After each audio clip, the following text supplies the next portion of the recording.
broken system, chained and tangled up in lies. Voices shouting, screaming in defeat. Politicians playing games under darkened skies. Hope lost in the dust of the street.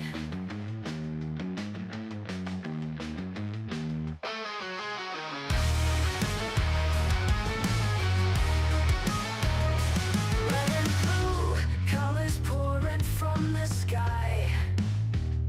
Debates turn to anger, the crowd gets loud. Punches flying in the blink of an eye. Truth buried deep beneath the shroud. Welcome to the bullpen, where the weak will survive. These broken dreams we defend, trying to keep alive.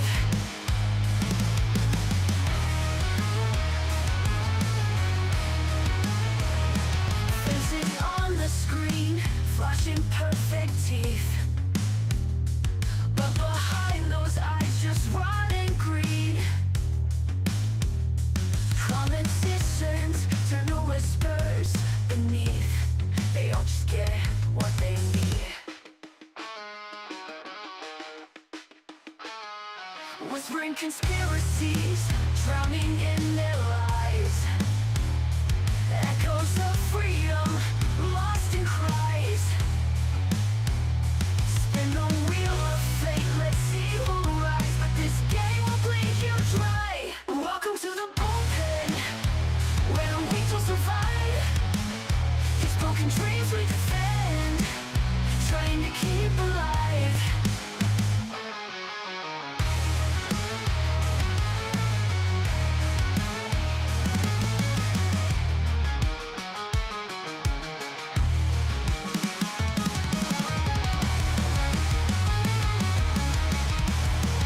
Welcome to the bullpen, where the weak will survive.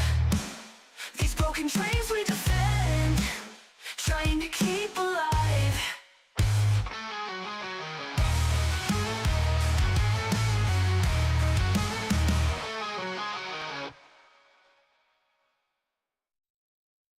However, they did have what looks to be like repeated video clips in the background of the people that were allegedly watching. You could see like in the top left corner, there's something that kind of like matched what was in a previous row. I love how they come in. We come in like right in the middle of what I'm talking about. Yeah. All right, I so guess we're starting with the Oprah interview this morning. And Yeah. hello to Little Chad and our special guest comics division. hello. And hello to everybody in chat. Real quick, Brahma, can you hear me? Yes. That's already a marked improvement. That Way to is go. that Yeah. is an improvement. Yeah. It just means you transitioned can't from a produce. video, and yeah, I guess I have to come in through the speaker link. That must be what was screwing it up. Yep.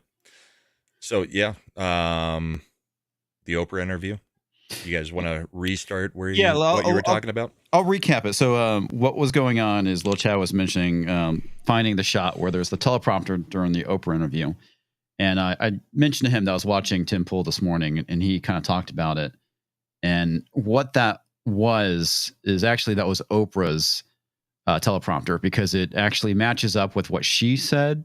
But the thing I was pointing out is the fact that when they had like the virtual panel of I guess like the Zoom guests, you can actually see several images or individuals that were repeated in the like I think it's like second from the top row.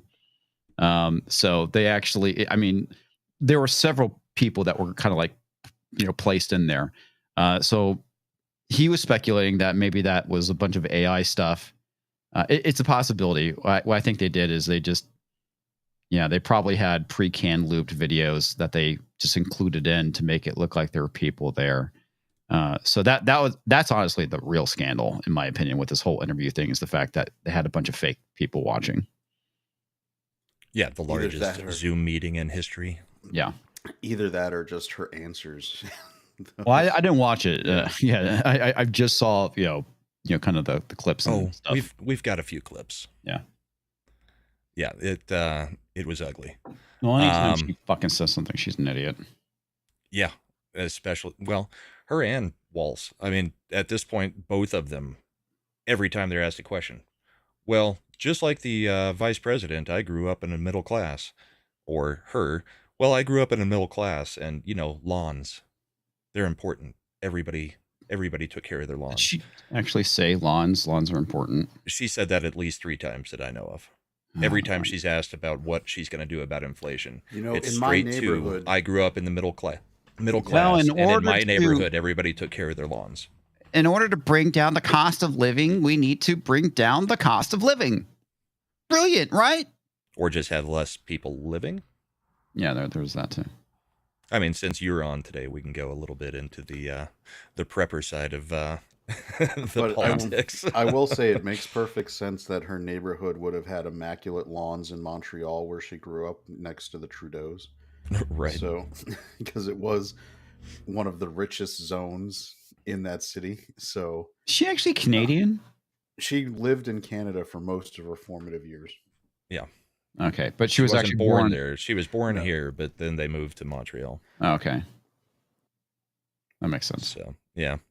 Well, I guess let's start with one of the clips of this week's interview with her. She keeps going on friendly shows and friendly interviews, and Oh, it of just course. keeps not working out for her. We really would love to know what your plan is to help lower the cost of living.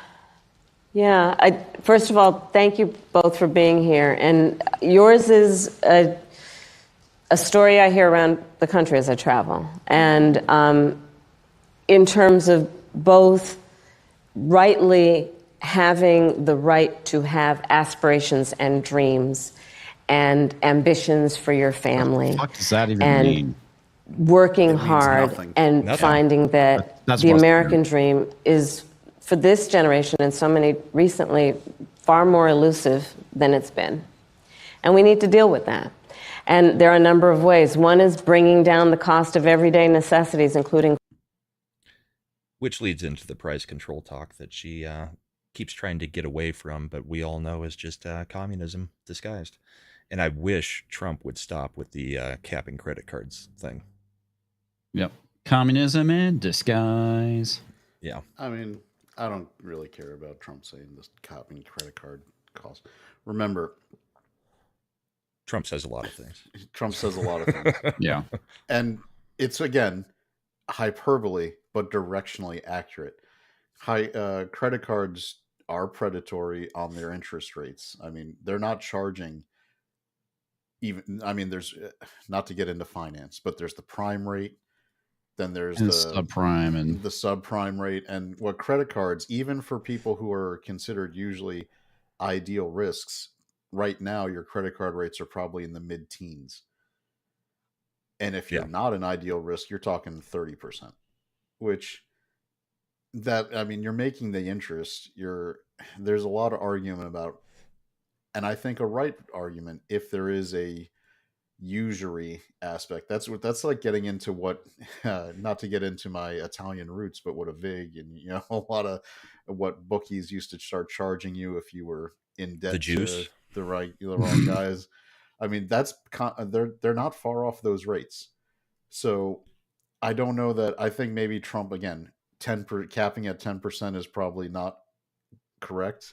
But I think a certain percentage above prime is probably a reasonable thing to start putting credit card companies into, because it'll force credit card companies to not just give credit cards to everybody, and it'll in turn actually help the average American by maybe making them live within means that they weren't before. I mean, there is I think a good argument about maybe capping or putting in what's reasonable. Like if you were doing a mortgage company, you can only go so far, right? Mhm. with your Right. mortgage, because there's rules on it.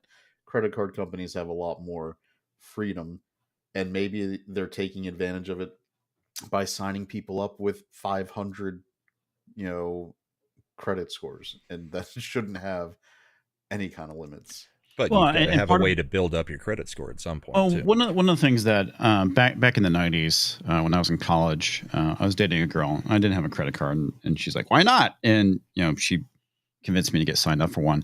And you realize what kind of a predatory thing it is, right? Because especially on college campuses. Yeah, especially on college campuses where you have kids that don't have a whole lot of money, and it's a gateway to getting people into debt. Besides the whole student loan thing, fortunately, I don't have any student loans whatsoever. But the idea behind it is to get people hooked on credit cards early, get them into massive amounts of debt. That way, it's like with anything we've seen with anti-consumer practices. You want customers for life. You've seen this with the medical industry, with not curing diseases, just treating symptoms. And it's the same thing currently we're seeing with credit card debt. Yeah, I told my daughter when she turned 18, we got her a credit card. And really, I control it. But she's allowed to like fill up her tank once with the credit card per month and then immediately pay it off. And we've already got her into the 700s. I mean, credit cards can be a good thing for somebody who's young if they're being controlled by somebody who knows what they're doing with it. Yeah. Because if you charge something and then pay it off the same month, yeah, it builds your credit great. And that affects everything nowadays. It affects your ability to buy a home. It affects your insurance rates. It affects so many different things, the ability to buy a car. Yeah, but I mean, since we're already kind of into it, what do you guys think about the Fed cutting the interest rates? In what context? Like, is this a election move? Is it? I feel that it is either election interference or the economy is worse than we thought. It's B. That's the only two reasons. They made a 50 basis point drop in, I believe it was September of 2007, the exact same meeting. And if everybody remembers, August right before and the Great September Recession, of 2007, the economy wasn't getting a basis point drop because things were great. And if you want to really get into the nuts and bolts, if you look at the 10-year Treasury yield after that 50 basis point drop, it went up. It didn't go down. What that's telling you is that investors, to buy into American debt, want more are expecting higher interest rates, not lower, to buy into the debt. When the Fed moves down the primary interest rate, the treasuries should have a proportional move down because interest rates are going down. So when you see it moving up like that, that's a big red klaxon alarm light going off that is telling you that investors don't think the American economy is strong within the 10-year term. Right. But I think also part of the timing is that it is election interference to some degree, because people who do not understand it are going to look at it and say, yeah, well, they think it's moving the right way. We're going to get lower interest 2 months before the election. So it accomplishes both goals, I think. What do you think, Comics? Yeah. Okay. So I'm not an economist. I'm not an expert on interest rates. What I can tell you is I remember like when in the 70s you had like interest rates at like, what was it? Like 8%. And, people were able to go and live with 8% interest and be able to afford a home. And obviously things have changed. Everything has gotten way more expensive than how it was back in the 70s and 80s. Inflation is definitely an issue. And that's what they typically do to kind of curb, inflation, is by cutting interest rates. Well, we've seen them raise them over the last couple of years, which has made things worse. But at the same time, I think there's something you need to look at with the whole interest rate thing to begin with. The fact that we had them so low to the point where they couldn't cut them any lower to curb any kind of inflation. And that's something that should be very concerning. Yeah, keeping it at that 0% interest rate for so long. I mean, sure, we all made a ton more money. I didn't really mind it at that point, but it's not great for an economy. But at the same time, you're trying to keep inflation at about a 2% rate at all times. So the Fed has a dual and conflicting mandate. Yeah. And I think we did get a Rumble rant for some. Yeah. And since it's on topic, yeah. So Deeple 101 for $2 over on the Rumble side. Lower interest rates equals more people going to buy homes, construction projects. Right. So it might be a thing to help major companies to build things like the Intel plant here locally. But yeah, economy sucks at the moment. So To take what he's saying, and the answer to that is actually no. It's not going to cause any more construction starts, and the reason is the home prices. You can't have home prices go up and interest rates go up and keep affordability the same. Like people Right. who are buying houses only have so much income per month they can devote to housing. And sure, it sounds great that they did a 50 basis point cut. What that means is effectively the interest rates for a mortgage, if things follow on like they should, will drop to around 6.5 to, right around 6.5%, give or take. Yeah, That's you've still. seen. Go I ahead. was gonna say, but if your average price of a home is now $425,000, Yeah, that's ridiculous. I mean, you can't afford that much with an and 8% interest yeah, rate. yeah. So what comics was talking about, and this is when Reagan took over during the time of what was called stagflation, stagnant economy, and inflationary monetary environment. Hmm. Reagan had a Treasury Secretary named Paul Volcker, and in order to just basically destroy inflation, the way if you're going to do destroying inflation through interest rates, you have to do what Volcker did, and he brought the prime interest rate to 21%. Yeah, and this was right after Carter, Yeah, where we so had where we were major having major inflation. interest rates. So Yeah. when you move the prime interest rate, which is what's called the bank interlending rate, this is when the Fed lends money to banks. This is the interest rate they have to pay.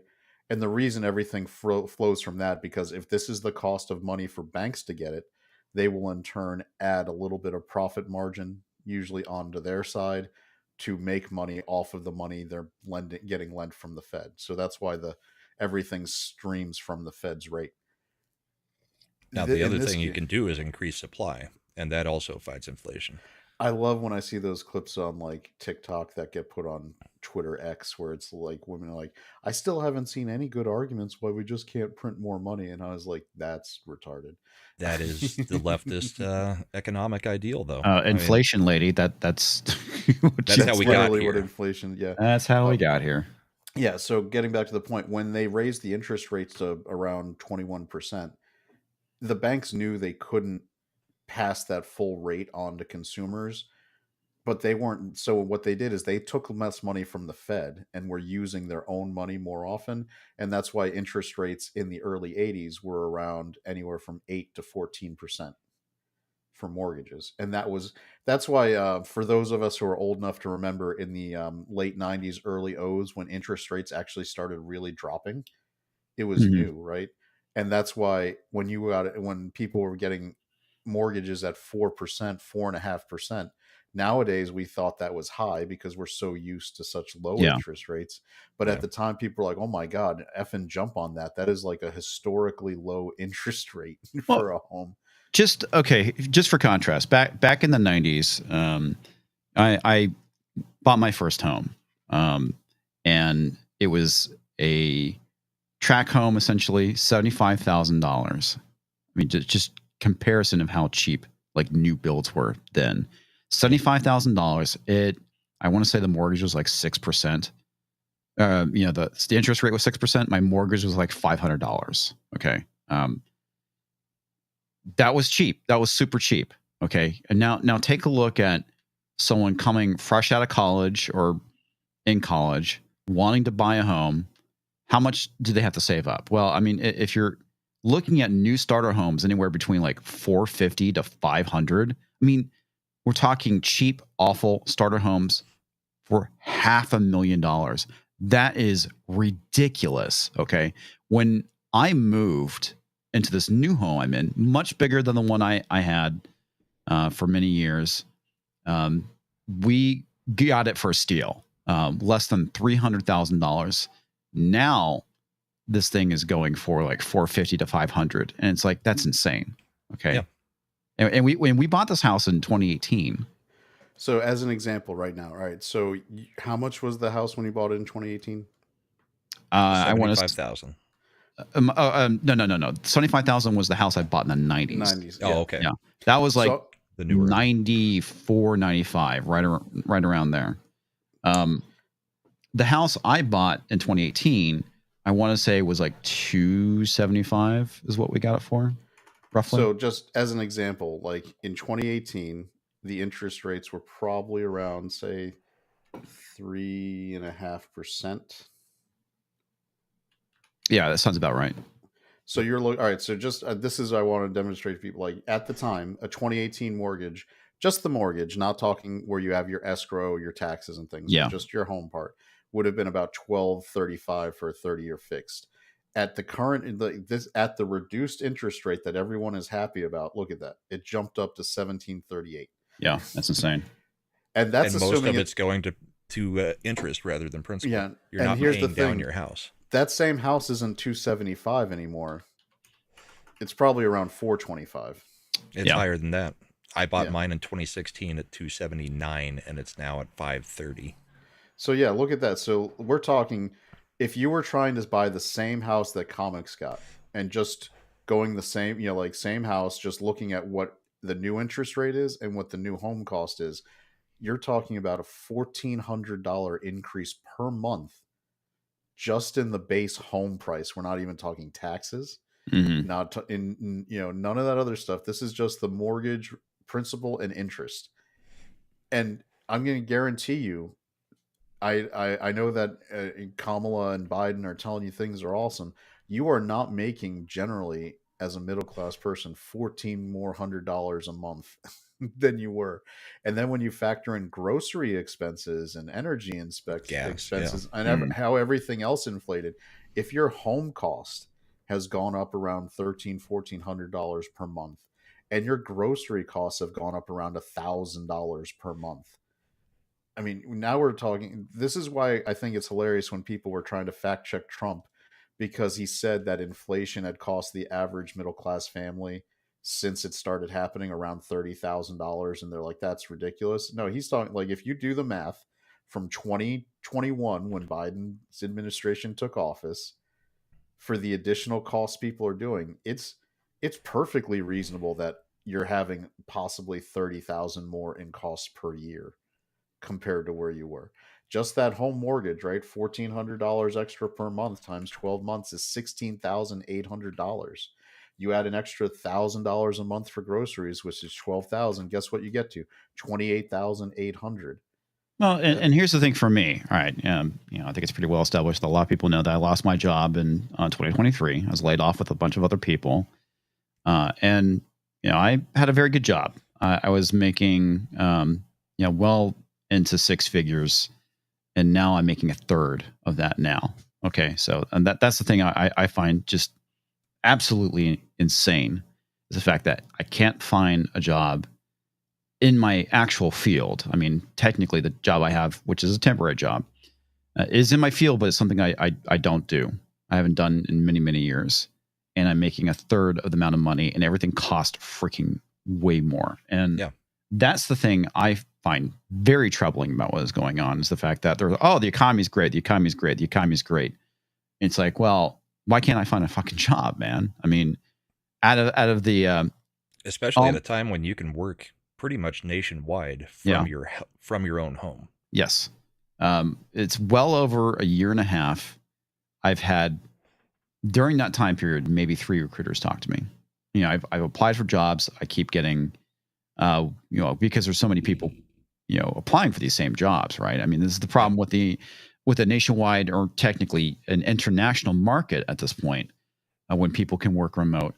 I'm literally competing with the rest of the planet to find a fucking DevOps job. And the programming H-1B, job. and not even talking about the H-1B1 visa holders, who might be coming in and working. This is where it ties into what that Springfield, Ohio situation, where, leaving aside any question about what's happening to the animals in the city, right? What we definitely know for sure, because NPR and PBS and all these places decided to go report on it because they thought this would help, was look at the local factory owner and how happy he is to have all these Haitian employees that he can pay less money to. $9 an hour. $9 an hour. Yeah, because he's allowed to pay them that low. And no American was doing that job for less than 18, because that's what you would actually need to, support your family. And this is where I've evolved from where I was when I was younger, like having grown up in the 80s and Reagan was a very influential president for me and all these things, I had bought in, oh, free markets are great. Fuck that. Practical real world reality is none of the rest of the world opens up their market.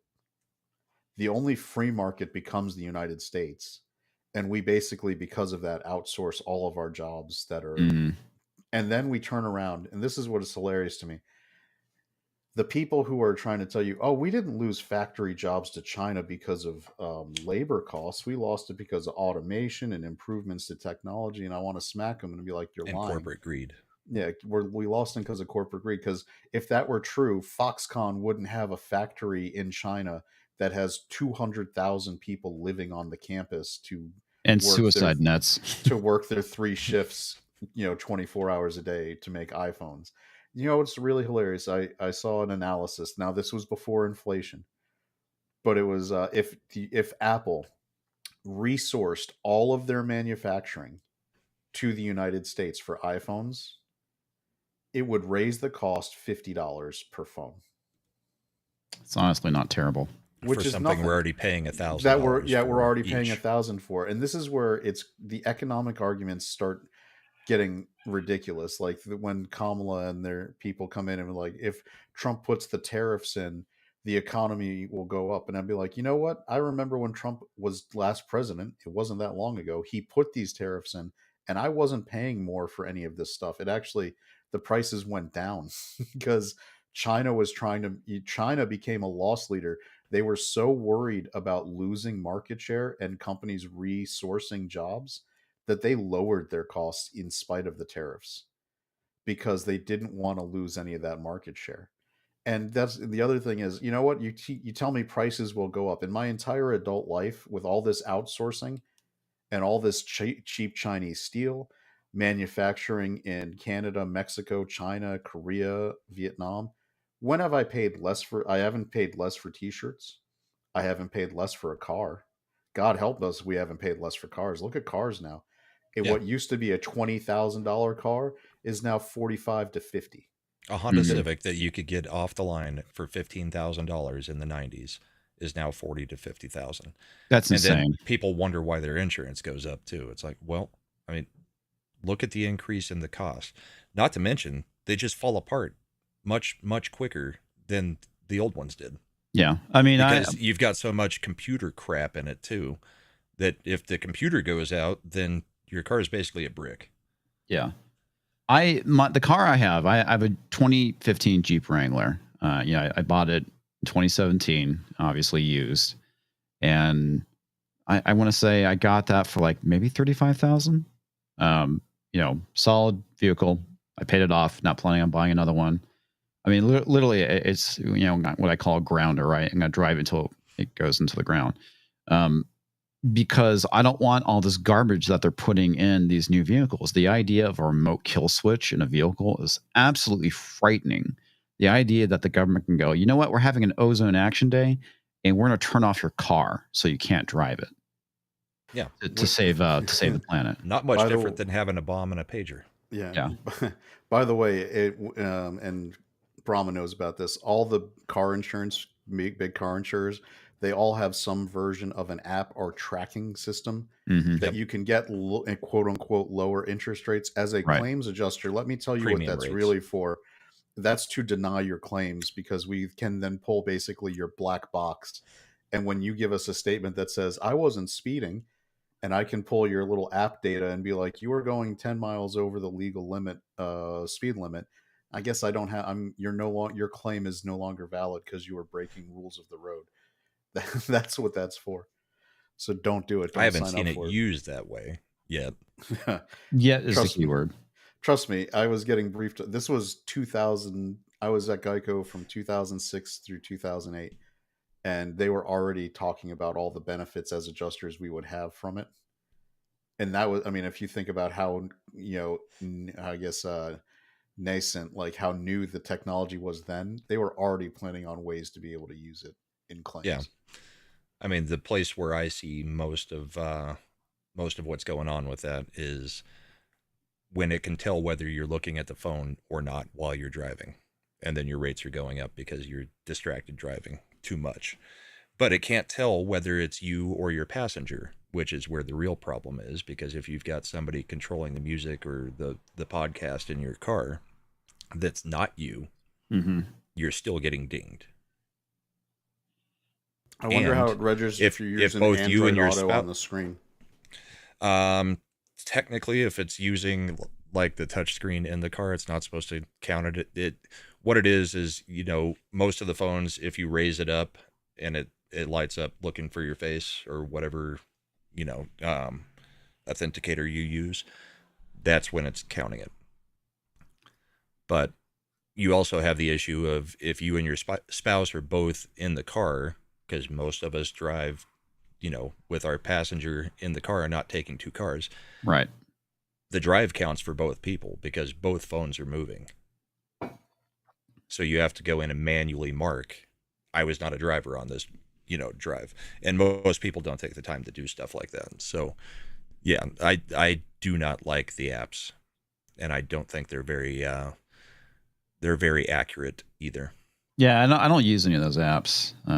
I mean, honestly, the only thing I really do when I drive is obviously I listen to music, and maybe I use Waze if I'm driving someplace I've never been to before. Yeah. And again, you know, the great thing about it syncs with my phone. You know, I used to use the touch screen, and I mean, I don't even look at my phone when I drive. I use Waze to avoid traffic since most of the time it's got the traffic alerts in it. Right. Yeah, it's great. Waze is fantastic because it can definitely save you a lot of time if there's any kind of construction or an accident or whatever. It can, you know, recommend alternative routes in real time, which is great, right? Or let you know if there's a cop in front of you. Yeah, that too. But at the end of the day, yeah, this is stuff that I know that we've covered talking about what's going on in Europe. You know, we had Survival Lily's video talking about what was going on in Austria around insurance, and how ultimately what they want is they want to control people's autonomy, their ability to move, right? It's the reason why the government has been looking into a per mile tax when you drive, probably because of the big push for EVs, right? Because they get a lot of money from the gasoline tax. And what they want to do is hamper people's mobility. They want to do the 15-minute cities to where you just walk everywhere, and the only thing that is really accessible to you is anything you can walk in 15 minutes. And this stuff is frightening. It's dystopian. It's basically creating districts out of that stupid Snake Hunger Games. Yeah, Hunger Games. Thank you. Series or Cyberpunk or whatever. It's like this awful dystopian future. Technology, which I love. I'm a technologist. I've been doing this shit for years. I am absolutely frightened by the misuse of technology and how it's being wielded against the civilians of the nations of the world. The idea of tracking your every move using your phone, using it to increase your rates to the point where you probably can't afford to have insurance for your car, and therefore you just have something sitting in your driveway which you can't use, which is ultimately you're just going to end up having to sell it because you can't use it. The idea that they're raising insurance rates to the point where people can't afford homes and therefore they have to rent everything. I mean, there's these things I see on LinkedIn which I find kind of frightening, where they show like these AI reimaginings of like these little cubicles for people, which is basically like a small room, and it's modular to the point where you have like this little kitchenette, you have your little bedroom, you have your little study area, but it's like it's like a 3 foot. It's like Black Mirror. Yeah, it literally is Black Mirror. It's like this maybe 3 foot, 6 foot room. Bed folds out of the wall. Yeah. Bed folds back in. Your furniture is built into the walls, and you just pull it out when you're going to use it. Yeah, you'll eat the bugs and live in the pod, and that's ultimately what they're trying to drive everyone towards. It's a good possibility Gen X will be the last generation of true homeowners at this point. And that's kind of the thing with what we were talking about earlier. I mean, we got onto the cars. Yeah, that kind of limits your ability to travel. But right now we're limited in our ability to move to a state that we might agree with more. Right. Because everything has risen in every state. So even though we were talking about like my house was $279, it's now worth $530. If I was to actually be able to sell it for $530, that doesn't mean I'm able to get another house that's better. cheaper. Chances Yeah. are I'm downsizing, or I have to go to a different state where it might be different. I mean, but since it's going up everywhere, all you're going to get is people moving back to, very, very small towns looking for any inventory that there is for houses, because that's the only place where you might be able to find something affordable that is still something worth living in. Hmm. And we're talking about $500,000. That's, it's insane. I mean, unless you've got your house paid off right now, you're probably screwed going forward, on getting another house anytime soon, unless we can get the economy turned around. No, not only And that, but that's I mean, going to property take a taxes lot. too. Even if you do own it, they can Property nail you on. taxes, and again, insurance. I mean, Yeah. what it all comes down to essentially is Trump is right. We've got to drill. We've got to get back to being an energy exporter, because that's going to help with costs all the way down the line. I mean, that's one of the only things we can do to combat what has happened in the country. I mean, you can raise the interest rates or cut the interest rates, all that kind of stuff, but really getting the energy cost under control Mm. is where we're going to start feeling it, because your groceries do go down when the supply chain doesn't cost as much to get them to the grocery store. Right. Your house, the cost does go down when the cost of materials and transporting materials and the cost of labor goes down. So, I mean, that's kind of where we're at. The Democrats are not going to help anybody. All they're going to do is make it worse. Are you saying that giving people $25,000 to pay towards a house wouldn't lower costs? You I've mean got increasing the cost of the house by another 25,000? yeah, I was gonna say Nobel Prize winning economists like Paul Krugman are telling me that it'll work out just fine. Yeah, and Goldman After Sachs he is told also saying that Kamala Harris will be better for the economy than Trump, while looking at what the economy is doing right now under Kamala Harris. No, I think you're misreading it. Goldman Sachs says that Goldman Sachs would be better off under Kamala Harris than Trump. I believe that. It was a prospectus for their investors, like who would be better for Goldman Sachs, and it's Kamala. Right. Oh, of course. Right. Yeah. Well, and the other part of Trump's plan that does affect it is deporting millions of people who are taking up jobs in the job market that should not be, because they're not supposed to be here. Our unemployment rate would be around 12% if you didn't have the amount. If you start looking at the deep dive into the crosstabs on where the jobs have actually been gained versus a Native American, not Native American, but native born Americans versus immigrants, since the Biden administration's taken office, there has been a net decrease of around 1 million jobs in the native population of the United States, and a net increase of almost 2 million in foreign born immigrant labor jobs. If you took all those immigrants out, we would have we would have been in recession for 4 years. It is, and the reason that's happening is because a lot of and this is why big business is so behind the Democratic Party now. They are using this cheap labor to increase their bottom line profits, to do more stock bonuses for the highest end CEO level types. And so they don't want to have to act. If they had to actually compete to hire American, it's just like we talked about with the Haitians in Springfield. That factory would have to be paying around $16 to $18 an hour to attract Americans into those jobs. Right. They are paying $9 an hour. That is $9 an hour and more in profit going to the factory owner because of the cheap labor. And it is not, and for those people, I'm not trying to be communist or anything. It's good for, yeah, the factory owners have a right to try to get the cheapest labor they can, but this is not a true market economy in that point. You are using forces outside of what would be normally your market to lower your costs. You are putting, it is crony capitalism. And it's what we read about in Atlas Shrugged. It's what we were warned about. Like, once the biggest factory owners and companies start wielding political power, they will make a corporatocracy where they don't want competition. They don't want someone to come in and knock them off to be better and make things that are better for the consumer. They want to be a monopoly and keep their power. And once they figured out that it's a really cheap investment to buy politicians to use all the levers of government to keep their competition from being able to be competitive. Look Mhm. at I mean, for people who don't know, trying to build a car in the United States is ridiculous. Like, The it is regulations. probably, yeah, it is probably possible. The last independent car manufacturer I remember starting of note was Saturn, and that was, I think, in the 80s. And then GM bought them out in the early Yeah. O's. But Saturn actually was and if you remember, Saturn was one of the first car companies that put in dent-resistant plastic paneling Plastic. Yeah. Yeah. to lower cost, and they lowered costs, and they were pretty efficient cars.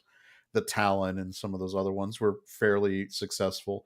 And and instead of trying to compete with that, GM bought them and then lowered the standards of what they were doing, and then eliminated the brand after, I think, in 2007, when we had our the mega recession. I think GM cut like 7 or 8 of their brands complete. Pontiac, Yeah. Saturn. Pontiac's gone. Saturn's gone. Trying to whatever. Chrysler's still around, barely, I believe. At this But I point. mean, if you look at the Yeah. hoops that Elon Musk had to go through just to get Teslas off the ground, because he direct sells to consumers, and that's where all the state regulations, he was fighting those, because for some weird reason we have state regulations that say cars have to be sold through a dealership structure, Right. which isn't necessarily consumer friendly all the time. So there's lots of things where the government can be used to basically be a shield for old institutional corporations. And that's why deregulation is a key. I mean, Trump, for every regulation that was being put in, he was cutting 3, I think was how he was trying to do it last time. We did get a Rumble rant from Deeple again for $2. Why does the government reduce the amount of money in the system? I mean, just look at the price of things in 1900 to 2000. Absolutely insane inflation. Inflation feels like it's doubled again since 2000. Well, yeah. I mean, inflation, if you look at the numbers between Carter and now, I mean, we're approaching Carter levels. We're not there yet, but we're approaching it. And it's kind of one of those things where, at what point are we feeling the pain enough that people will actually make a change? Yeah. Well, and one thing too, that is something that Talks mentioned in the chat, is like, what are the Republicans doing to, fix this stuff? The answer is nothing. Yeah, I was going to bring that up. He is correct, right?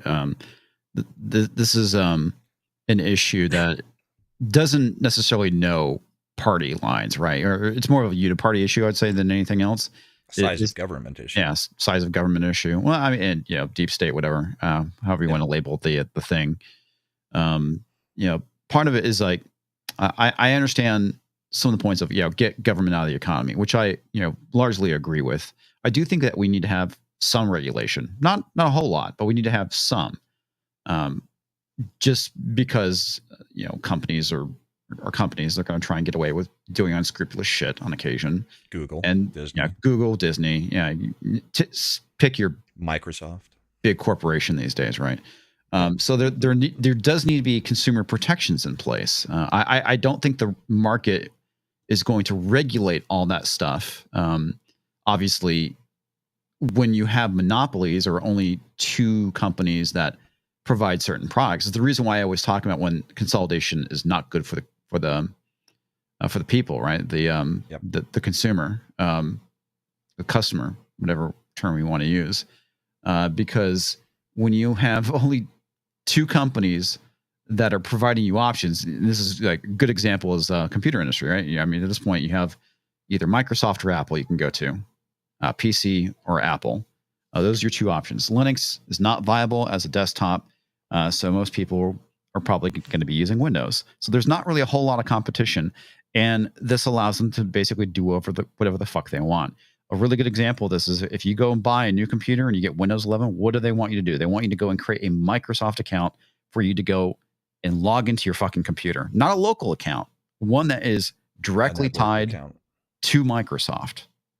Yeah, and then you've got to create a Google account. Then you've got to create all the other accounts. Another place where that is very easily demonstrated how everything has gone wrong. Yeah, is healthcare. I mean, all you had to do was open up competition between states, and healthcare probably would have solved itself. But instead, you locked Yep. companies into specific states, and now we've got essentially government-run healthcare, even though it's not technically government-run healthcare yet. But Yeah. Obamacare was only supposed to be a step to getting to single payer. Yeah. It was never Obamacare was never supposed to work. So It as was a good supposed to be a yeah, step that would fail so bad that you it could would then make take it people on to the cry next out. step. It would make people cry out for the public option. But all As you a- needed to do, and all Trump needs to do, I mean, he said he's got the beginnings of a plan or the concept of a plan. No, just open up the market and let health insurers sell across state lines. Which is what states. businesses can already do that. So for instance, the employee, if you're in a business that has more than 50 employees, I live in Virginia.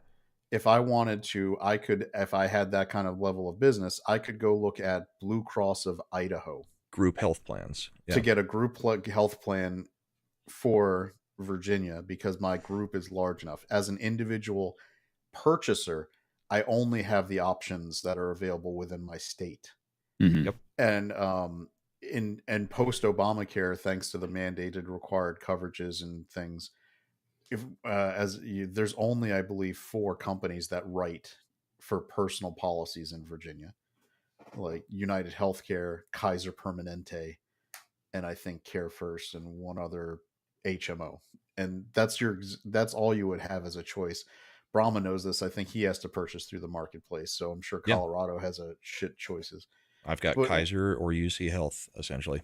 as an example of how crazy health insurance is, if you're a federal employee, right, and you live Virginia and Maryland, DC has a couple million federal employees that reside in that zone.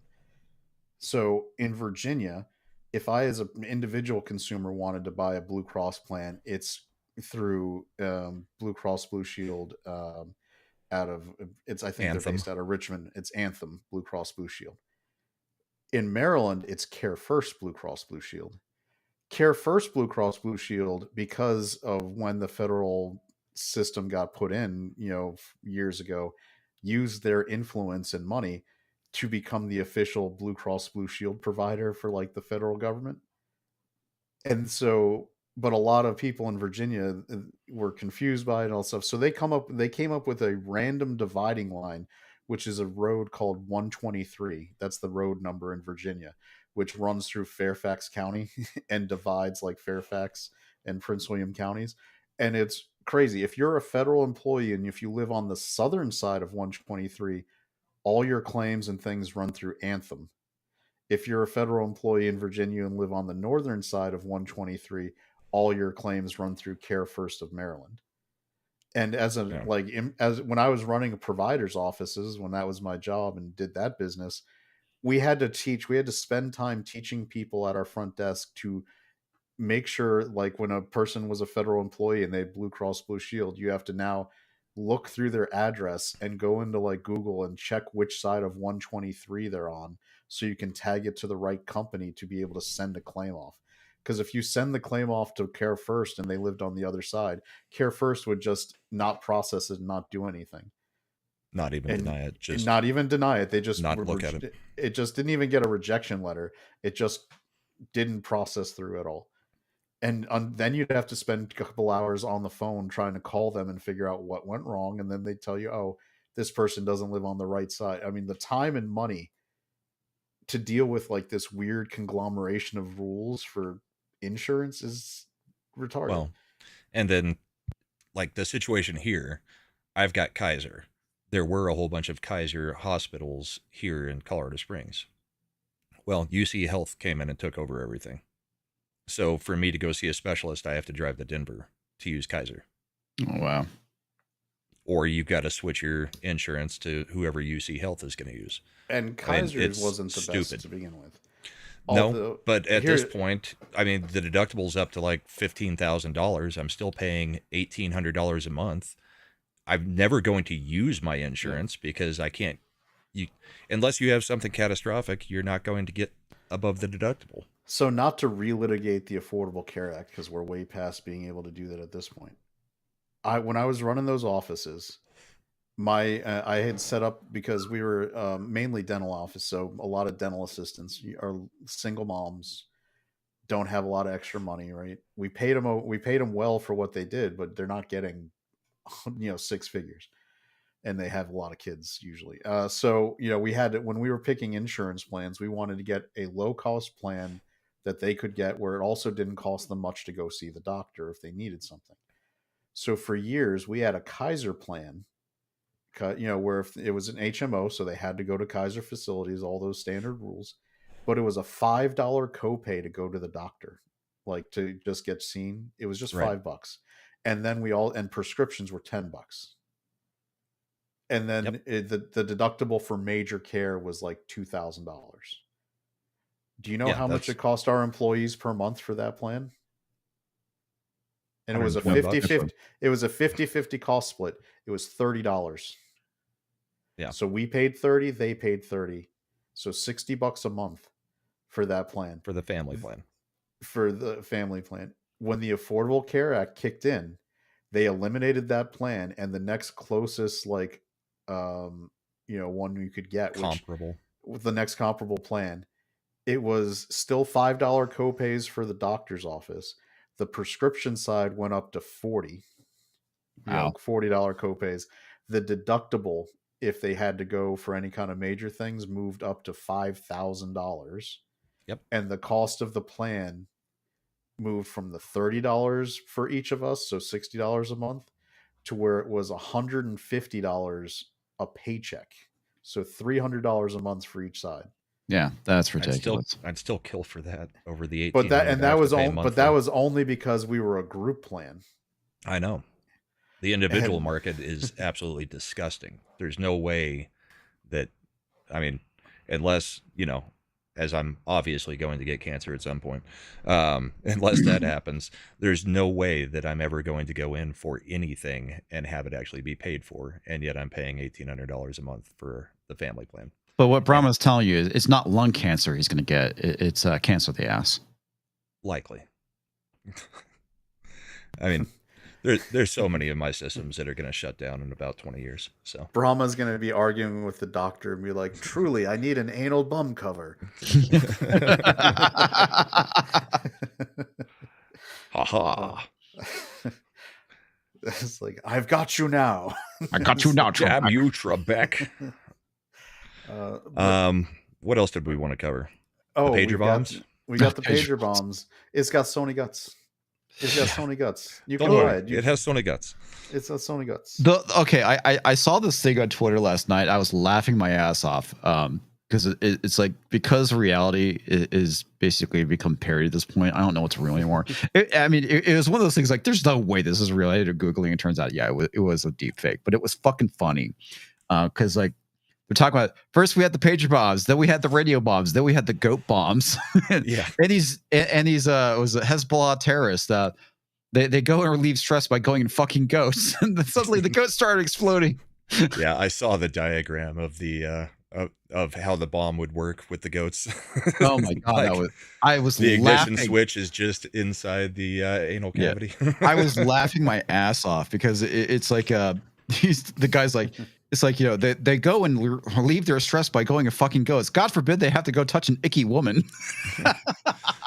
But it was so hilarious. You've got the pagers, then the two-way radios. The next day you've got the walkie talkies, Mm-hmm. and then Hezbollah leadership is like, this obviously isn't working. We're all going to get together and we have to meet in person. And Israel's like, okay. And then the building blows up. I mean, they're single-handedly destroying Hezbollah within a week. Was that the thing going around on Twitter where you see like this massive explosion? I don't know what that one was. I think that was them hitting because Hezbollah had set up like 1,000 rockets that they were getting ready to launch. Israel intercepted that they had these getting ready to go like within minutes, and they sent in a massive airstrike. I think that was that, along with all the ordnance exploding at the same time as they hit those rockets. If you're Hezbollah's leadership, and Mephisto's here, he may know. Yeah. If you know that Israel has managed to compromise your supply chains, they have such intimate knowledge of your organization that they compromised your supply chains for your pagers, and then also compromised your supply chains for your two-way radios. Why in the F would you think, let's all get together for Let's an all get in-person in the meeting? same room. Because there's no way that Israel would know that we're doing this. You And know what's what? great, I'm totally fine with not interrupting the enemy when they're making a mistake. Right. I know, it's just so, it's like I just picture they all got in the room. It's like Godfather 3, where they're all in the room. They got the big platter and layout, and then they're having the discussion. And then Joe Montana gets up to leave, and no one thinks that's a big deal. And then a helicopter comes in to shoot them all. Yeah. It's like, there's that one guy in the meeting who was like, excuse me, my wife needs me. And then he leaves. Excuse me, I have a stomach cramp and I really need to go take a dump. I'll be back in 15 minutes 15. after like, the oh, airstrike. That's funny. Ahmed never needs to go during a meeting. And then boom. It's just I don't, you'd think if you're you should assume all of your comms are compromised, all of your plans are compromised. I mean, I don't know, you're right. Don't make an enemy start rethinking things in a good way, to get away from it. But it's just like the basic, if you were playing a video game, you would assume that like these things are, well, like if you're playing a first person shooter with your team and things keep happening, you're like, well, we can't keep doing that. Something's going wrong. Something's happening. Let's read. Yeah, they keep hitting our spawn point. Yeah. So You think there might be a sniper on the ridge? Splat. yeah. So that was I know that. All right. I know that it's controversial because for some people, they are making the argument, and this is a good faith moral argument, so I don't begrudge them making it. I disagree, but this is the argument they're making: is there's no way Israel could know where those people were, what was around them, or what they were doing when they set those pager bombs off. So the possibility of large scale collateral damage of innocent victims, children, women, whatever, was very high, and so they're making the moral argument that what they did was effectively a war crime because it could result in indiscriminate killing of civilians. The issue with It's that, not like these So do people drones. care. Yeah. Yeah, it's not like these people really care. yeah, well, and that's why, and this is where I disagree with them, because I get it. In a perfect world, that is a true statement that, yeah, there's a good faith, you want to minimize civilians, all that. But this is not a perfect world. Hezbollah, the PLO, or whatever their version of it is now, and they purposefully blend within two civilian populations. They house their weapons there. They put their key nodes of infrastructure within civilian populations. People always bring up the fact that the Israel ends up bombing a school or a hospital and leave out the part where Hezbollah and these organizations Had were rockets using on them the building. as weapons caches or rocket launch points. Yeah, it's the reason They why are- they put rocket launchers on top of civilian residences is because they can go, oh my God, Israel's killing civilians. Don't look over here where we have all these rocket launchers set up, guys. And from a legalistic standpoint, the international governing rules for warfare that they're talking about generally are the Geneva Convention, where you're not supposed to do certain things. But the Geneva Typically Convention applies to an actual military. Well, that's the thing. The Geneva Convention has specific carve-outs. In order to have the benefits of the Geneva Convention, you have to be wearing a uniform. You have to be acting as a standardized military. You have to be not purposefully working within civilian. Like, there's a lot of rules that are that are responsibilities for the military to follow to get the benefits of the Geneva Convention. Yeah. Yeah, You don't when you're automatically dealing with a get it. terrorist, organization. It's not the same as dealing with a country's military. And this is where people were getting if we flash back to the Bush administration, the people were getting butthurt about how they were moving terrorists to Guantanamo and not putting them into the U.S.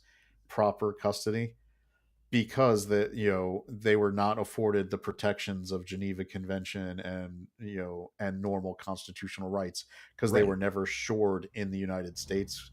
Everybody remembers the famous, if you're a political person, Alberto Gonzales and his Justice Department writing the memos that authorized these actions by saying they're legal under international law that we're a party to. And the argument at the time, against it was, oh well, we should just no, we should just give them all the rights, even though they didn't follow any of the rules. No, you don't do that. That's the carrot and the stick, right? If you want the carrot of the Genevan Convention, protections, you got to follow the rules. I mean, And I if agree, but I do have an issue with us holding people indiscriminately without charging them with something. That's kind of my problem. There's a lot of issues with the whole civilians thing, right? I don't think we should be targeting civilians, but at the same time, I mean, just look at what we did to Dresden, okay, during World War II. I mean, we literally carpet bombed that city into slag. Okay, how many civilians died? So when it comes to actual war, that shit's gonna happen. Civilians are going to fucking die. If you're, if you're gonna do it, you got to do, like, I ascribe to the Sherman system, right? Mhm. General Sherman, famous for the Civil War, right? He did the March to the Sea, Right. and why did you do it that way? Because we need to make basically, to paraphrase him, war has to be so catastrophic as to make the populations not want to ever engage in it. Right. We have to, like, we need, that's where the concept of total war was espoused during the Civil War. He didn't just go after the military units. He went through like, as he's doing the march, they're tearing up the train tracks, they're burning the granaries, they're taking out every key piece of civilian infrastructure so that the population itself would cry out to end the war. Yeah. Real quick. Yep, go ahead. Just a tip, 59 nice. for $20 on Rumble. Thanks for keeping me sane. Nice. You're welcome, and thank you. Well, and the term war as hell exists for a reason, because that's what it is, right? I mean, and at the end of the day, when it comes to wanting to go and defeat your enemy, that's kind of the goal should be defeat. Yeah, it should be defeat, total annihilation, whatever. And I was gonna say, and there's this, like, there's the famous anecdote that Sherman, like, got to Charleston and thought it was so beautiful he couldn't do it. When that's bullshit. He got to Charleston, and it was the last major port that, once they took it over, could be used to shore Union supply lines and troops. So he left it intact so they could use it. Strategic. That would be the major, and plus Sumter was there. There was a reason to make that intact and take it as it was. There's the military port, where it is a major port of entry for goods and services, supplies, and also the psychological impact that we took back the city where this all started, which once again leads to my point, which is no good thing for the United States has ever come from South Carolina politics. That's why no South Carolina politician should ever get close to the presidency. That's Republican or Democrat. Don't let them near it. South Carolina F's up things for the U.S. That is also the whole point of this pager thing. Yep. Not only did it take out a whole bunch of people, or at least wound them to where they're not going to be actively participating in anything. I mean, the psychological thing has got to have them jumping at every little bit of technology they've got anywhere near them. And yeah, Eric Myers did bring it up. I mean, he's concerned about how much foreign source manufacturing our technology has. Something to think about. Yeah, but at the same time, I mean, just another reason to move manufacturing back here. So there's other things. So there's one of the reasons Israel had to take drastic action against Hezbollah was also because if you look at where Hezbollah is located, with they're basically based out of Lebanon, which is on the northern, I guess, border for Israel. Yes, it's the north.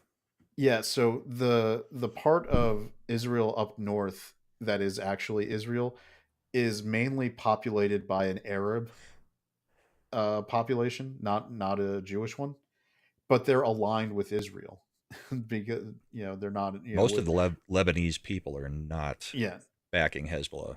No, exactly. Unlike say Gaza and Hamas. Yeah, but Hezbollah started striking into that zone of Israel. And that population, basically, the deal they've made with Israel is, we're going to back you, but you actually have to protect us, because any Arab population supporting Israel gets a giant bullseye stuck on them. So Israel had to take drastic action against Hezbollah, to reinforce their bona fides with this group that is a large. I mean, because what Hezbollah was hoping to do was sow civilian discontent and basically create an uprising, within Israel, within one of their populations inside of Israel's border, by making them so unhappy they would basically start fighting back and to Well, create, Israel can't afford to be fighting multiple fronts either. and they can't afford to be fighting it internally, and this, Right. especially with a population that was keeping their northern flank effectively protected. So Israel, and I think by doing this, Israel proves like, look, hey, we're keeping our word. Look at what we just did. We just nuked almost all of the ground, all of the fighting force and street level guys. Then we nuked the next level up with the two-way thing, and then we dropped the big bomb on the meeting of the upper. Like, hey, we're gonna have a meeting to like plan. Number 2 guy is gone. Yeah. So there's Israel. There's always 2 or 3 reasons beyond the basics of Israel had a right to protect itself to go after Hezbollah's group members. Well, especially after sending a missile to a soccer field and killing 11 or 12 children last month. Yep. I mean, they do. I don't want to. On the one hand, I don't need any American boots on the ground for this at all. Agreed. I don't want, like, when Biden came up with that dumbass idea of building that pier that fell apart within a couple weeks to send to make sure that supply lines were getting into the Palestinian territories. It's so stupid. And that fact that now we have a second carrier group in the Middle East, and we abandoned the South Asia Sea zone by moving that second carrier group out of that zone into the Middle East because we're trying to project more power there. Wait, I was told in the debate that there are no soldiers or sailors anywhere near a combat zone. Oh, my favorite was when they said that, and you had these group of military guys that they're filming the debate, and yeah, I saw that. Then she says that she swings around, and they're like, "What the fuck are we doing here? What are we doing here?" Probably in Syria. Yeah, don't know where they were, but probably in Syria at the moment. Yeah. All right, now Mephisto says both carrier groups have left. That's good, because we don't need to deal with that shit. Here's my philosophy on it. I will sell, as an American citizen, I am fine with selling munitions and supplies to Israel as much as they can afford to do what they are going to do. I don't want any Americans involved with doing it. I mean, if we needed to get a Nick Cage level Lord of War arms dealer to middleman it for us, go for it. But whatever. But at the same time, we were the ones who funded Hezbollah through giving money to freaking Iran. Yep, and that's the crazy. Like, Trump was everyone talks about him like he was some crazy Ivan, which is a political military term. Doing a thing where you're just the out of torpedo. Control. Yeah, exactly. Where you're just like, his philosophy was somehow, I'm so crazy they'll never know what I'm going to do. He was the epitome of a realist foreign policy, which was transactional in defense of my nation. Like, my nation's goal, if you understand that I am working towards the benefit of my nation and will make any and all deals with that in mind, you understand Trump's positions on all foreign policy, and none of it's crazy. All of it is for the benefit of the problem. I love America it when first. Yeah, when Kamala touts like, all these other foreign leaders are telling me they hope I win.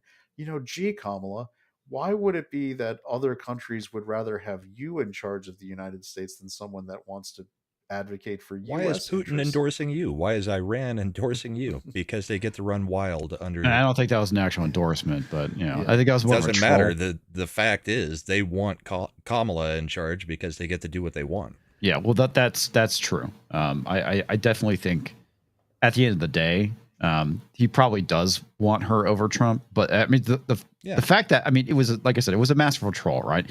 I want her wink. Yeah, it was a wink. He's like, I want her to be president because I enjoy her laugh or something like that, is what he said, which was kind of funny. Nobody on the planet does. So yeah. Which is the reason why I said it was a masterful troll job, I thought. But but it's also signaling exactly what we all know is true. Mm-hmm. Right. But yeah, Trump's the Russian asset. He's been the Russian asset since the 80s. It's And hilarious. Yeah, Trump is the Russian asset. Oh yeah, how much territory did the Russian nation has taken territory When he was president, none. under every single president but Trump since Putin got in there. They W, took Obama, they took Biden. Georgia under W. W, They yeah. took Crimea under Obama. Obama. Then this is like the underwear. Then they gnomes. sat still and Then they behaved sat, themselves. and then they took the eastern part of Ukraine, which I know that everybody who's good, you have the flag in your bio. That's awesome. That part of Ukraine is never getting given back. No. Live in the real world. It's a Russian speaking population. They consider themselves Russian by origin. They didn't want to be in Ukraine to begin with. The Azov battalion was committing terrorist attacks against them for years to try to get them to flee so they could just move quote unquote Ukrainians into the east. They want basically what everything you accuse Israel of doing to the Palestinians, Ukraine and the Azov battalion were trying to do to the eastern part of that country to the native Russian populations for 20 years.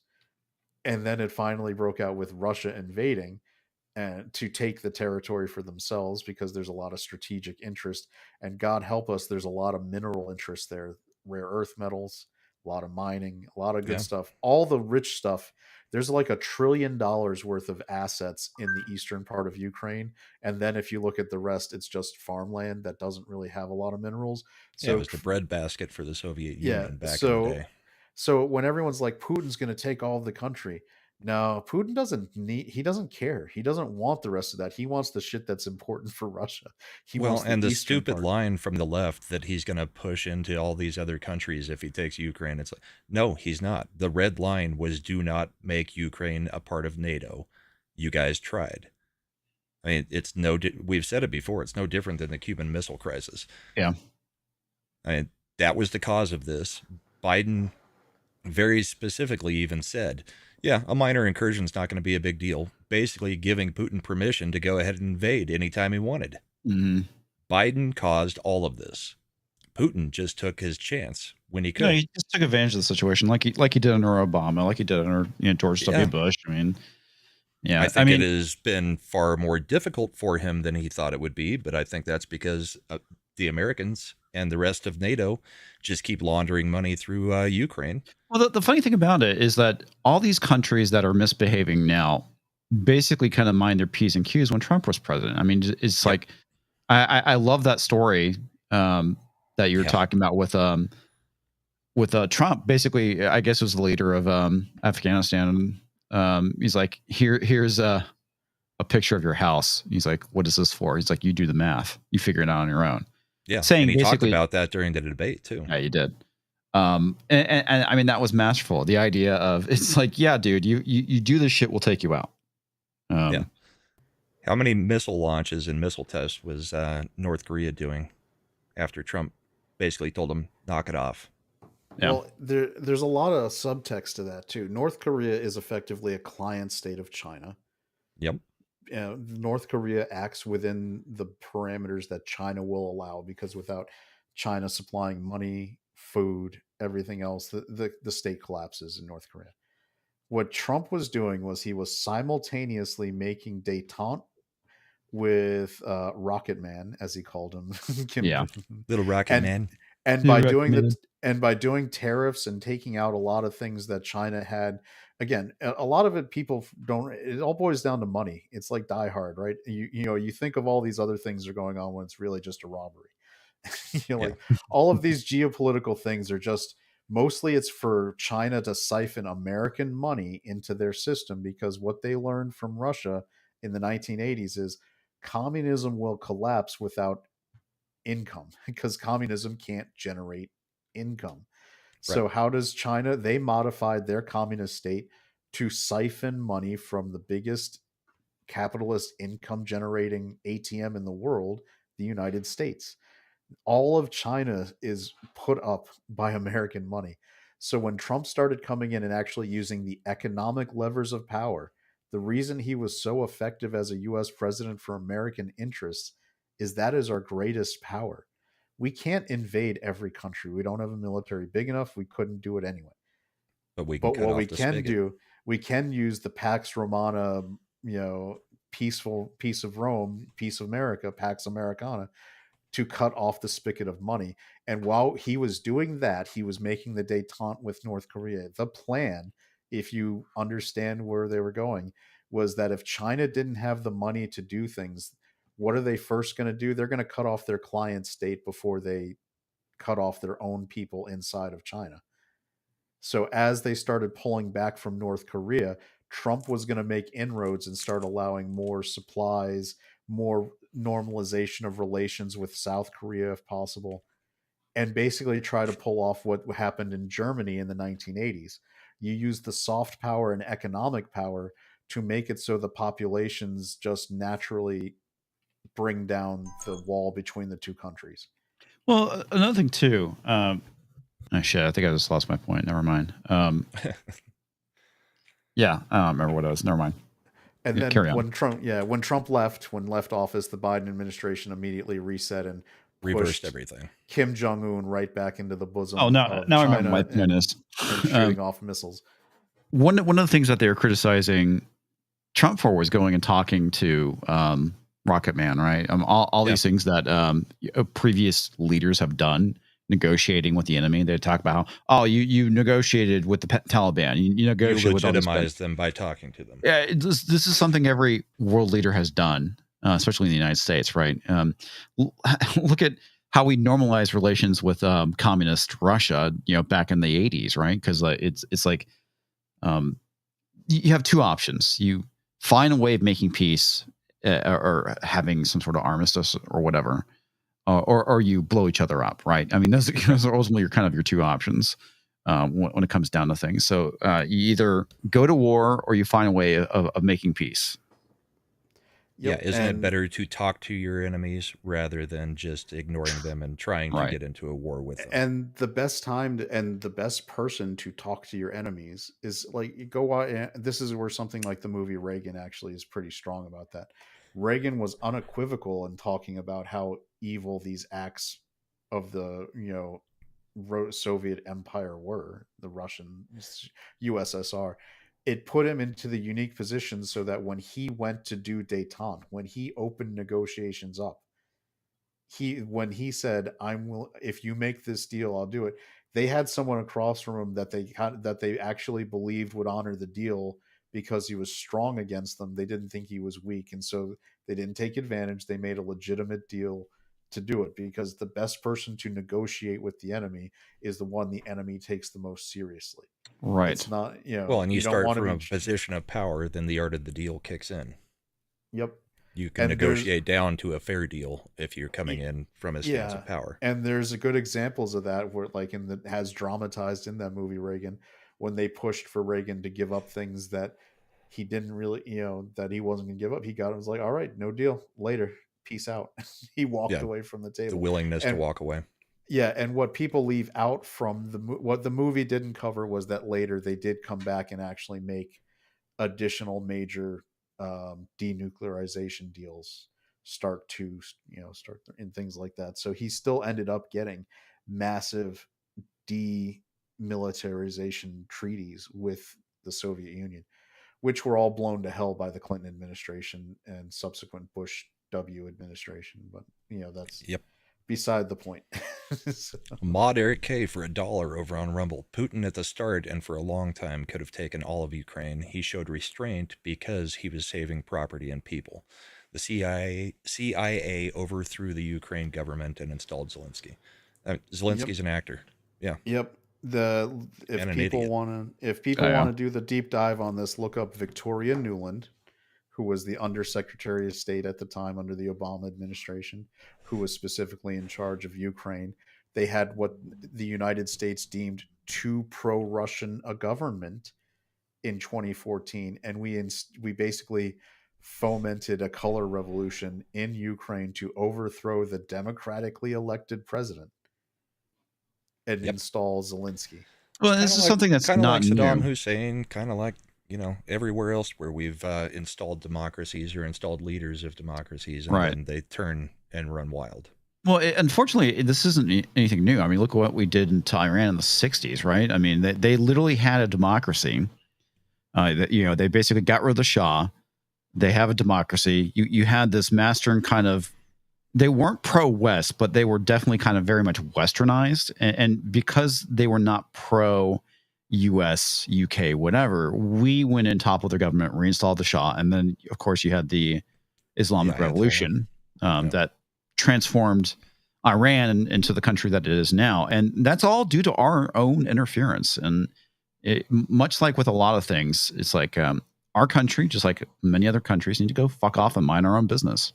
Yeah, stop being police. Well, we're coming to the end of it. I did want to hit one other topic before we hit the polls. So Trump's been doing a lot of campaigning near and in New York. What do you guys think is the reason? The House of Representatives. Exactly. I mean, there's so many talking heads that are saying Trump must think that New York's in play. Nope. No, This it is the ensuring down the ballot gains. Yep. is what's going on there. And there are a ton of people showing up for him in New York. Which is But- important. I think we talked about it in some of our earlier shows about how Lee Zeldin running for governor and even though he didn't win, but just being competitive Yeah. in that gubernatorial election probably is why the Republicans managed to take the House.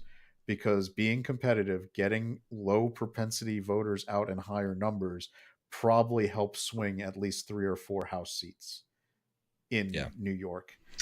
I'm not saying what he's doing is a waste of time. I don't think it is. I think the big thing is, this is part of the issue with the Republican Party, is that the reason why states like New York and areas in California stay blue is because literally Republicans are like, we're not going to campaign there because it's a waste of time. Right. And sure, it will be a waste of time for a The period of national time. popular vote. But you need to go and build that relationship, and that's kind of the problem. And this is something that Hillary, she made a major mistake. She ignored the Rust Belt when she was running, and that's ultimately the reason why they voted for Trump, because Trump showed up and he's like, "Hey, I hear your problems. I care. I want to do something about it." Where Hillary was like, "Fly over state. Who cares?" The Republicans suffer from the same issue. They don't go in and try and build relationships with these communities. And it's the reason why they never fucking vote for him. So that's truly on the Republicans. So the fact that he's actually doing that, I think, is a step in the right direction. Yeah, I think that's a Laura Trump thing. Yeah, there's something I've always thought that, especially within Latino second generation and on community, and also within the Black community, there's a lot of cultural overlap that is more in tune with conservative principles than Democratic. Now, you can see that now as evidence in the gender gap that Trump is running up within the Black community, where Black men are voting, are at least in polls stating they will vote and support Trump in way higher margins than Black female population. Mm-hmm. Yep. I mean, that is in terms of the two most dramatic differences between support for Harris, for male and female demographics, is White advanced women for Harris is white women over white men. Mm-hmm. But specifically single, I should say that, because Right. married, it's the only demographic of women that vote higher for liberal or left wing is unmarried. Because when you're married, every demographic votes more conservative than left except for unmarried. So it's an interesting little caveat, which is where the cat lady thing comes in. But what I was getting at is the Black male population is remarkably, I think, ripe as a target if you make the case for them. You can see that evidence in people like Ice Cube, right, with the platinum plan he was pushing, where he got a lot of flack by basically arguing, if you guarantee that you're going to vote for one party no matter what, you don't have there's no incentive for them to deliver for you. You need to basically be a political free agent so that the people who you vote for will give you things to keep you voting for them. And this goes back to the founding principles, right? The reason we had checks and balances, the founders weren't stupid. They didn't think of it in an altruistic way. They said that each institution will crave its own power, and in this, in all making moves to retain and increase their own power, they will and then check the other part of government, because there's going to be a natural fighting for who's going to be the most powerful agent. Right. In this case, Ice Cube's philosophy is, as the black population of the United States, by being an political free agent, could then get stuff from Trump. Right? Trump is a deal maker. He want like if, and you can see that from his first term. He funded historically black colleges, did all these other things to say, you supported me at greater numbers than traditional Republicans, so let me deliver some goods for you, and then you should vote for me in higher numbers, which they did, but still not. He's still making the case to build it. And this is where black males seem to be more receptive, at least under Trump's campaigns. And this is where I always, Well, in the buildup of street cred. yeah, when people are like, oh, we would have had a stronger candidate with DeSantis. Fuck off. No, you wouldn't. None of these people, none of these groups that are mobilizing to support Trump would ever mobilize to support a candidate like DeSantis. I did a tweet in response to somebody with like, what would DeSantis campaign look like? And I was like, we saw it in 2012. DeSantis's campaign would have been what Romney did in 2012, and we would have lost. But there is an argument to make that, sure, DeSantis wouldn't have done well against Biden, but he might have done well against Kamala, because I think people are pushed to vote for Kamala because of their hatred for Trump.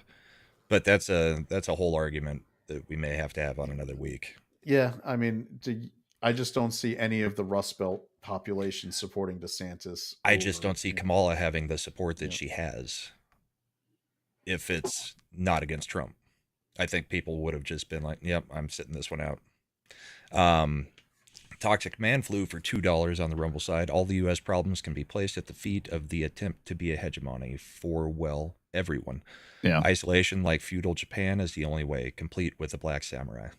I don't know if isolation is necessarily the answer. I think that when it comes to not meddling in the affairs of other countries, yes, absolutely. I don't think we shouldn't have relationships with other countries, trade, whatever.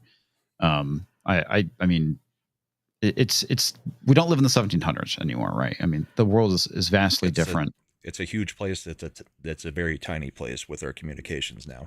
Right. Yeah, I think the John Wayne foreign policy school is the most accurate. We won't start the fight, but we'll end it. Yeah. And then we just leave, right? That's the Gulf War in 1990 is the ideal modern warfare state for the United States. Shock and awe, meet your objective, and then leave. Don't get into nation building. Don't do any of that other shit, because you preserve. Look how happy the United States was with the military after that, because they went in, they did the objective. We didn't have time where there could be stories of us abusing native populations, right, or doing any of those silly things. So when soldiers came back from that, they were basically universally respected. Right. If you stay in a zone long enough, you start inviting the bad narrative. You start inviting a lot of problems. That's for sure. Yeah. All right. So this is our most recent polling, and I was talking with Brahma about the show. What's interesting is in the last 3 polls that have been added to the Real Clear poll, and even the 4th, if you include the Washington Post, we went from this blue stream of consciousness to being tie, Trump 2, tie, Trump 1. Mm-hmm. And the weighting is still towards Kamala. Yeah. And if you go back, the last time we had this kind of string of polls for Trump was back in the beginning of August. Right after the RNC. Yep. So what this tells you is, number one, no bump post-debate for Harris. It's not real. Because if you were really seeing the bump, like they were trying to manufacture out of these polls, you would see it across the board, right? If it was real, it would be across all polling. The debate didn't help her, and every time she opens her mouth, it's hurting her. Yeah, so as a like poll to like poll, right? Emerson here did a poll August 13th, 14th, 1,000 likely voters who was Trump 1+1. Emerson 9/15 through 19 through the 18th, 880 likely voters, Trump +1. Same polling organization. So if there was a genuine movement, you would have seen it happen because they would have the same methodology being represented. And notice how they held Rasmussen out this week again. Yep. Was it because I don't know? Rasmussen is rated, so they should be in there. I don't They know report why. every Thursday. They're Yep. compiled.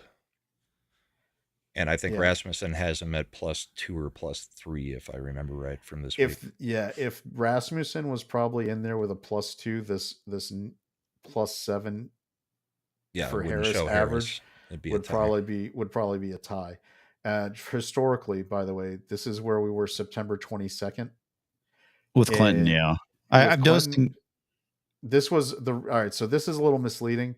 Clinton had been closer if you had been looking recently, but right now in this period of September in 2016, you may recall that was right after the Hollywood Access Hollywood tape dropped.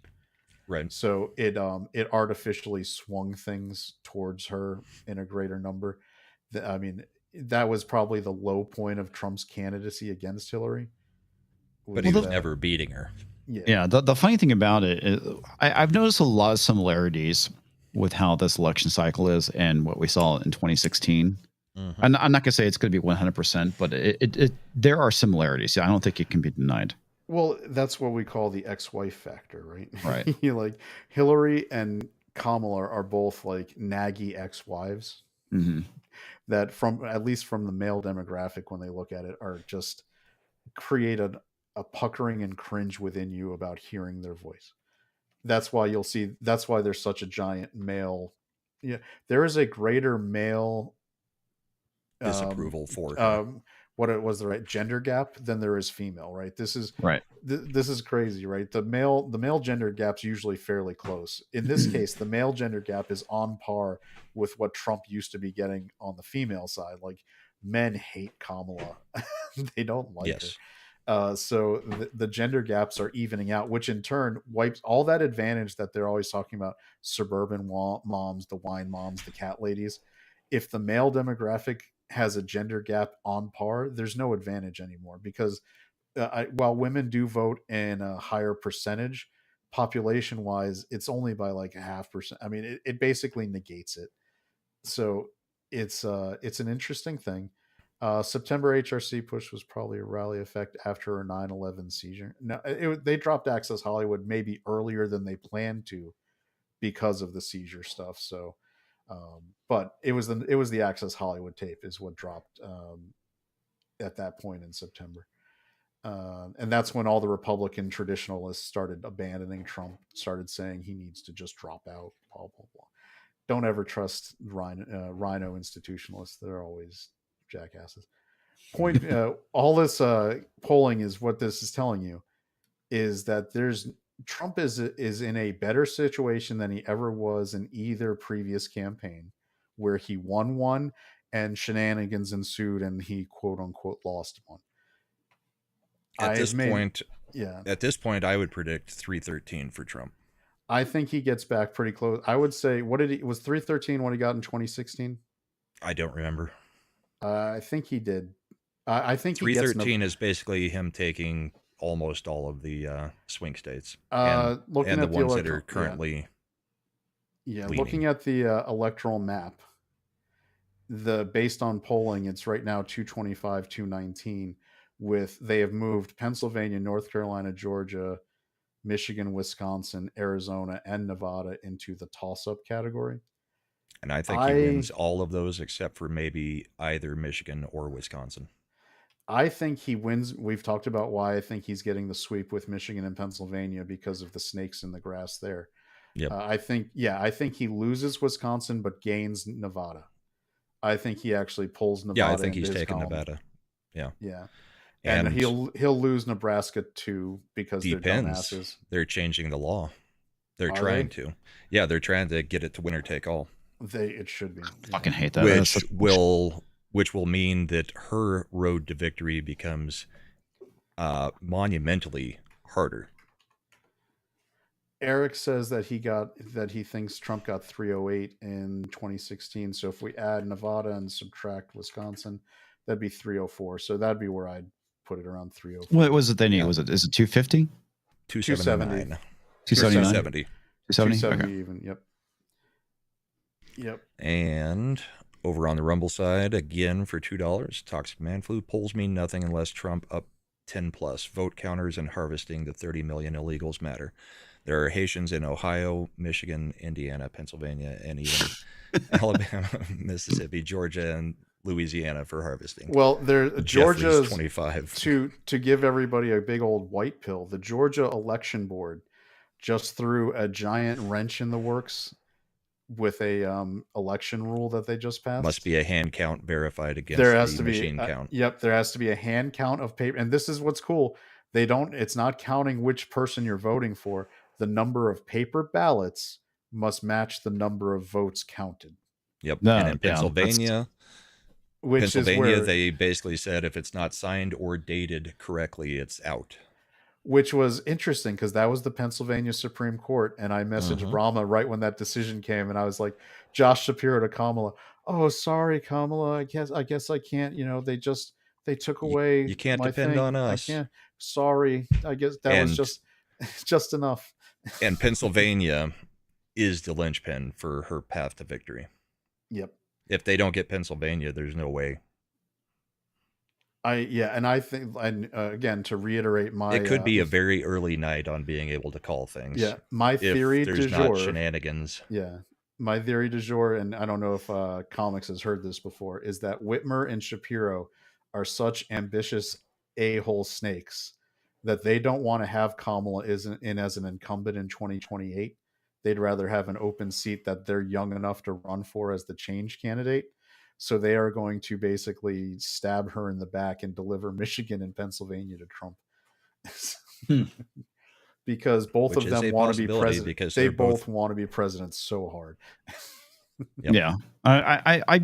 Okay. My personal thoughts are on this. First off, I'm looking forward to either talks being right or wrong about Jeffries this year. Second is I kind of feel like she's the sacrificial candidate. I mean, because we know that she's not popular. I don't think she's popular within her own party. I mean, we could see that with the VP debate. And she was drummed out so fucking fast after the Tulsi Gabbard debate or debacle, depending on how you want to phrase it, I guess. That I think that, they know they don't have this one. I think they're obviously they've been trying to pull out all the stops as much as they possibly can to prevent Trump from being president. I would say just shy of assassination, but we're wrong on that one. There's 5 assassination teams verified in the country right now, according to Gates and Congress. So, yeah, I mean, I think short of a bullet, Trump I think she was there just to save the down ballot. Yeah. There's a reason nobody would sign on as her VP. Yeah, I think it goes. I think it goes to Trump. I think they'll do everything in their power to try and prevent him from getting into the office as much as they possibly can. But I think when it comes down to election day, my prediction is it goes to Trump. Could be wrong. Again, it's my opinion. I'm just basing it off of what I saw in 2016. It's just I think history doesn't repeat itself, but it certainly rhymes. That's for sure. Which is why I think they're going to set up. I think you're right with comics, because if you're the Democratic Party, you saw how much you got done running in 2008 against W as an incumbent and putting out Obama as blue Jesus. So if you want a repeat of that scenario with the amount of things that you got done, you put Trump back into office for 4 years. You make him the greatest devil that's ever been alive. Yeah. Again. And then in 2028, Again. you run Shapiro or Whitmer as your generational change candidate. And you hopefully, because remember in 2008, they swept in and had a 60 vote majority in the Senate and the House. They had the ability to do anything because they had the 2/3 Senate. And that's when they passed the Affordable Care Act and did all sorts and did all Got that rid shit. of the filibuster. Yeah. So I think that's the end game. And Kamala will walk away with like a lifetime supply of wine from Costco. The DNC She'll be will the make next sure she's appointee taken to the care of. Supreme Court for them. Oh no, they're not going to put her on there. She wouldn't be reliable enough. They already did it with Ketanji. No, Toxic man she's- flu for $2. She's also Have you- too old. She's in her 60s. They want people in like their early 40s. Their 40s. Yeah. Have you heard about the joy of serving our Lord and Savior, Hakeem Jeffries? I just wanted to get Brahma to say this live. Money will do that. It's funny. Funny. But so Yeah, take the white pill. Count on Democrats to be evil in pursuit of their own ambitions. Yeah, we got into the weeds a little bit this week, and we're completely out of time compared to when we normally end the show. But the other things that we definitely may look at next week, depending on what the news cycle looks like this week, because who knows? But the Teamsters Union, the national union, says they're not endorsing anybody after having an internal poll that basically had 60-40 Trump Trump. 60-40, and then the individual, especially in the swing states, the individual Teamsters unions are now trying to throw their support behind Kamala. But at the moment, I mean, that's a huge thing for Trump. Mm-hmm. Even if they don't endorse him, the fact that they put those numbers out there says that, yeah, there's a big turn happening. It especially was amongst a the little unions. bit of bullshit because the Teamsters said their threshold for endorsement was simple majority for Kamala, unanimity for Trump. Right. I mean, they weren't going to endorse him, but putting the numbers out there for people to see, that's still very swaying. So, I can't remember what the other thing we were going to talk about was, but yeah, I think it's probably time to wrap it. Comics, what do you got coming up this week? Well, I mean, besides the usual streams and nonsense that we typically do, then I have 2 videos that are in the work I need to finish. The first one's talking about Paul Tassi in the article he dropped about Star Wars theory and, trying to deplatform people because, they're attacking their ideology. And also my review of Am I Racist is also in progress. So that's basically what I'm doing. Nice. And you can catch me on most of his shows Monday and Thursday, and maybe we'll hit some of the topics that we didn't hit here Monday night for the after hours portion. Chad, what do you got happening this week? Well, we got Tuesday with the gaming on your channel where we hang out. We're going to do the Ascendant Art podcast Friday night, 9 p.m. Eastern. It's always a good time there. I know that my co-host Slender runs one of our other sub-channels, the Ascendant Arcade, where he will be putting gaming clips out all week long. Hopefully some good ones from the next time we play. I think if we still do Party Animals, maybe Kama should come by and try his hand at that. It would be funny to see you have to deal with the absolute high class controls that Party Animals brings to the table that don't And the frustrate chaos you that ever. Slender Dad provides. But Yep, yeah, that's what we got. Like, subscribe if you guys can, if you're not already, the Ascendant Art podcast channel, Ascendant Art here on YouTube. We're pretty close on watch hours, but we're still we don't even have 300 subs yet. So it'd be nice if we could try to get monetized by the end of the year, if possible. I mean, we're not that far off. I will drop the link in the chat. Yeah. So, but I know that Brahma, on the other hand, is also already above the subscriber threshold. So if people want to start watching his stuff, do a playlist, leave it on the background, mute it, whatever you do, get those watch hours up for our boy so he can make his case to YouTube. That'd be awesome too. It would be awesome to maybe get the hours before October 1st when we have the VP debate. I don't know that YouTube would actually get anything done before then, but that's kind of the goal. Definitely to try to be monetized by the actual election night, because we will be doing an election stream. Let's see. Today is my youngest's birthday. She's turning 16 today, so I probably will not be on Culture's show tonight because I think we're going out for dinner and celebrating. And Ooh, Casa Bonita, here you come. oh hell no, she wants Hoo Hot Mongolian Grill, so get to go eat all you can eat. Oh, no Casa Bonita? Aw. Do you know how many people are on that wait list? It's like 40,000 ahead of me at the moment.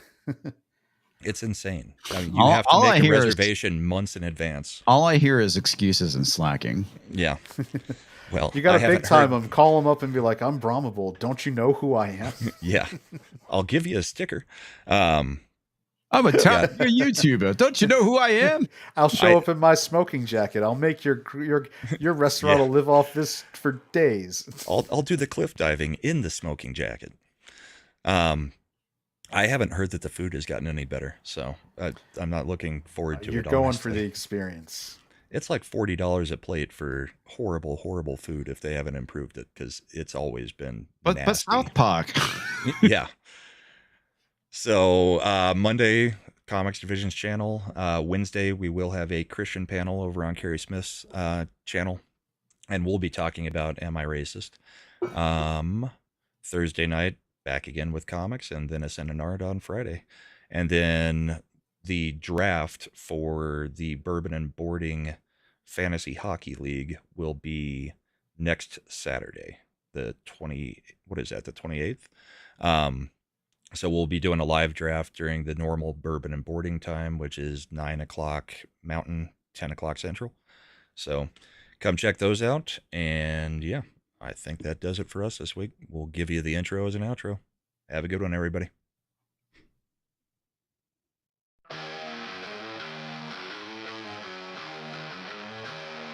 Broken system chained and tangled up in lies. Voices shouting, screaming in defeat.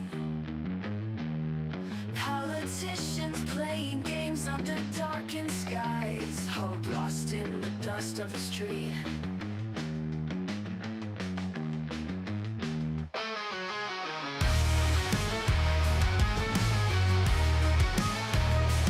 Red and blue colors pouring from the sky. Debates turn to anger, the crowd gets loud. Punches flying in the blink of an eye. Truth buried deep beneath the shroud. Welcome to the bullpen, where we don't survive. These broken dreams we defend, trying to keep alive.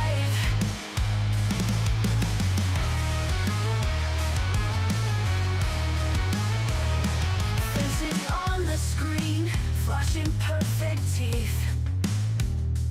But behind those eyes, just rotting greed. Politicians turn to whispers beneath. They all just get what they need.